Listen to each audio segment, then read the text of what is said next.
7 months pregnant, I agreed to house sit for my brother and his wife while they vacationed.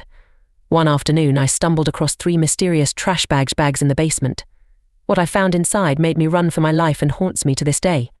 Run, faster, faster, Selena, a voice screamed in my head as I stumbled through the dense woods behind my brother's mansion.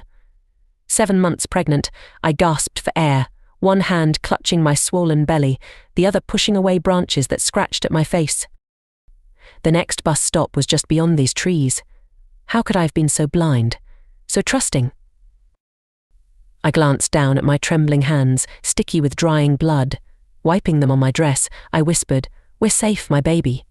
We're safe. Someone will get us home." It all started 2 weeks ago. I was curled up on the couch, scrolling through my phone when it buzzed with an incoming call. My brother Victor's name flashed on the screen. "Hey, big bro." "What's up?" I answered, trying to sound cheerful despite the tension that had been building between us lately. "Selena." "How's my favourite sister?" Victor's voice boomed through the speaker. "Listen, I've got a huge favour to ask. Anne and I are heading out of town for a week. A friend's wedding plus a little vacation. Any chance you or Paul could house sit for us?" Before I could respond, I heard rustling, and then my sister-in-law Anne's voice came on the line. "Oh, Selena, you'll love staying here. Don't worry about a thing, sweetie. The house practically runs itself." I hesitated, thinking about the cold shoulder Anne had been giving me lately. Our relationship had become increasingly strained over the past year, ever since Paul's business took off and our financial situation improved dramatically. Meanwhile, Victor had faced a string of failed ventures, and I could see the toll it was taking on him and Anne. The last straw seemed to be my pregnancy announcement.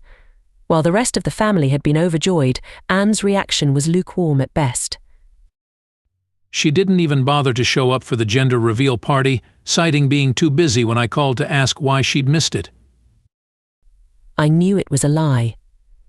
Anne and Victor had been trying for years to conceive, with no success due to some health issues she faced. My easy pregnancy seemed to be salt in her wounds. There was also the incident last month, when Anne hosted a party to celebrate Victor finally landing a big contract. Paul and I weren't invited, and when I politely confronted her about it later, she brushed it off with a flimsy excuse about limited space.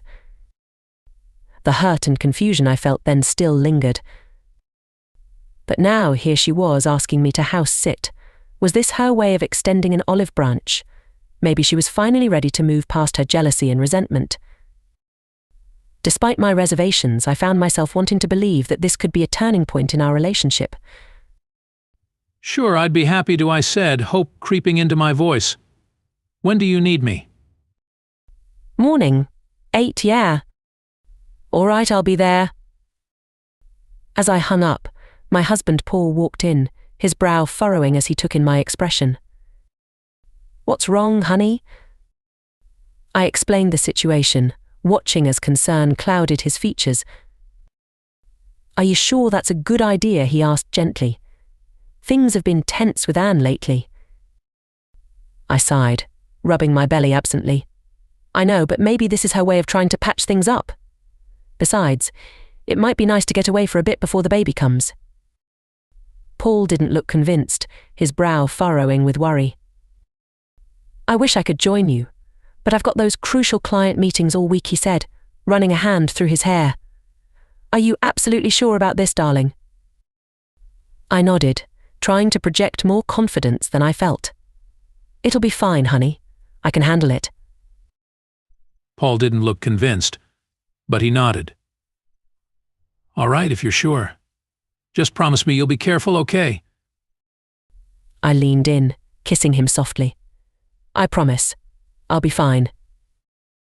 The following morning, I stood outside Victor and Anne's mansion, waving goodbye to Paul as he drove away after dropping me. My brother and sister-in-law emerged, suitcases in hand.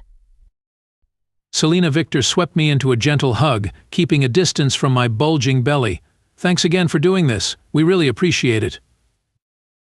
Anne's smile seemed forced as she air-kissed my cheek. "Yes, thank you," she said, her voice overly sweet. "Everything you need is inside. We've got to run to the airport. Have a great week, darling." And just like that, they were gone, leaving me alone in the massive house. I wandered from room to room, feeling oddly out of place. My phone buzzed with a text from Paul. "Miss you already. Call if you need anything. Love you both."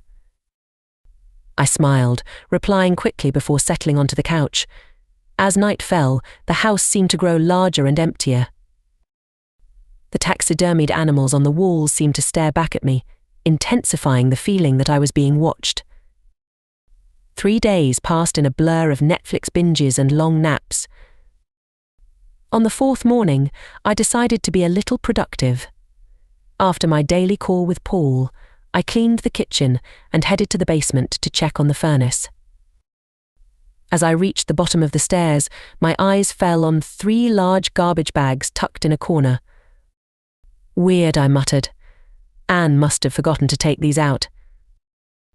I snapped a quick picture, sending it to her with a joking message, "Forgot something." "Don't worry, I've got trash duty covered." Seconds later, my phone exploded with notifications.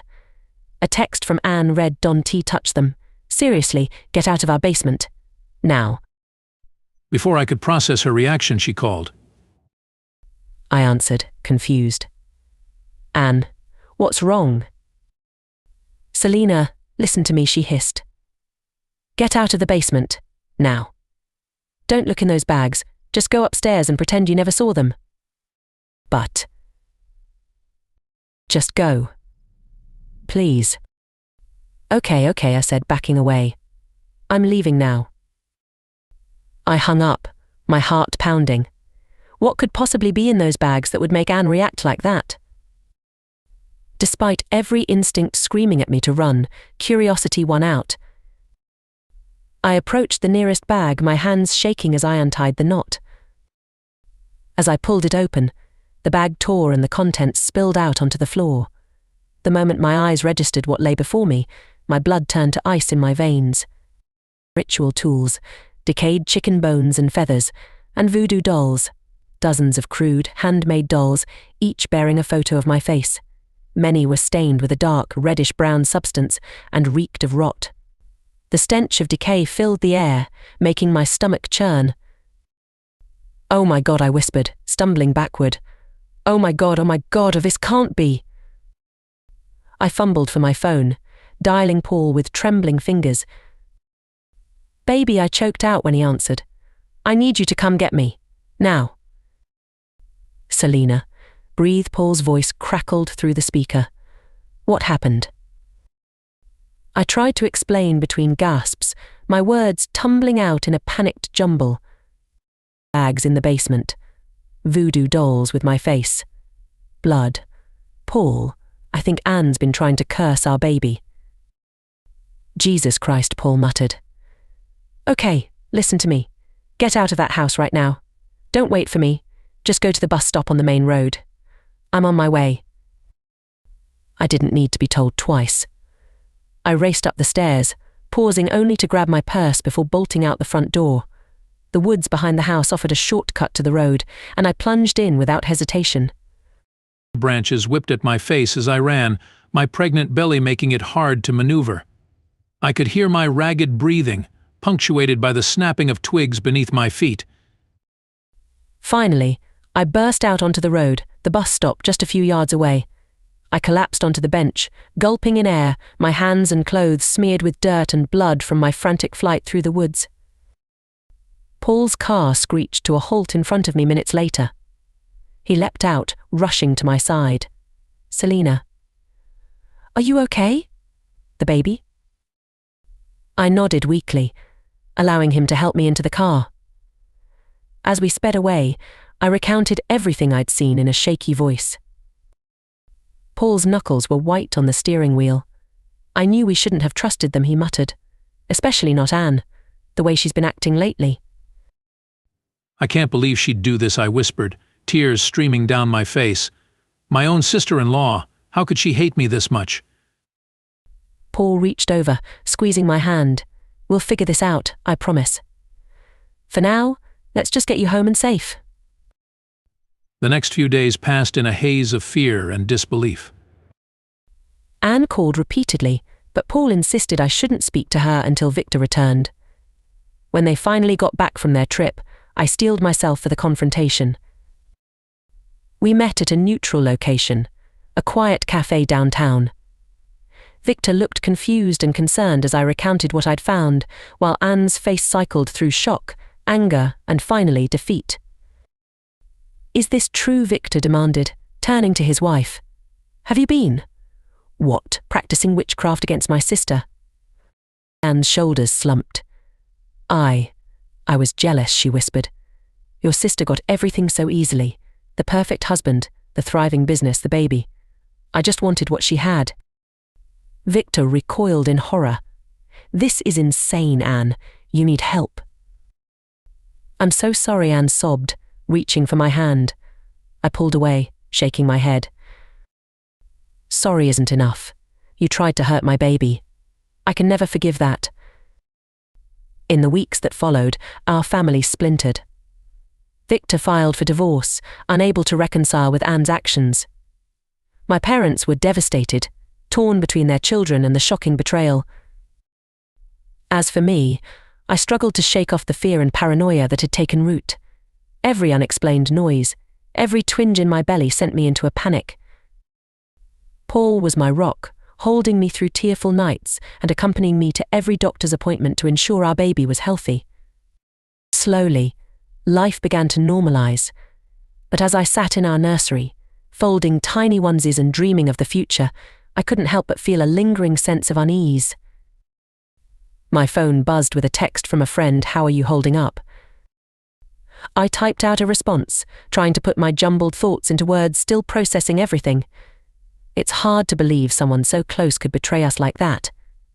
If there's one thing I've learned, it's this. Don't blindly trust someone just because you know them. Terror can strike from unexpected places, even from those closest to you. Stay safe out there. I set down my phone, resting a hand on my belly. Our daughter kicked, strong and healthy despite everything. "We're okay, little one," I whispered. "We always will be."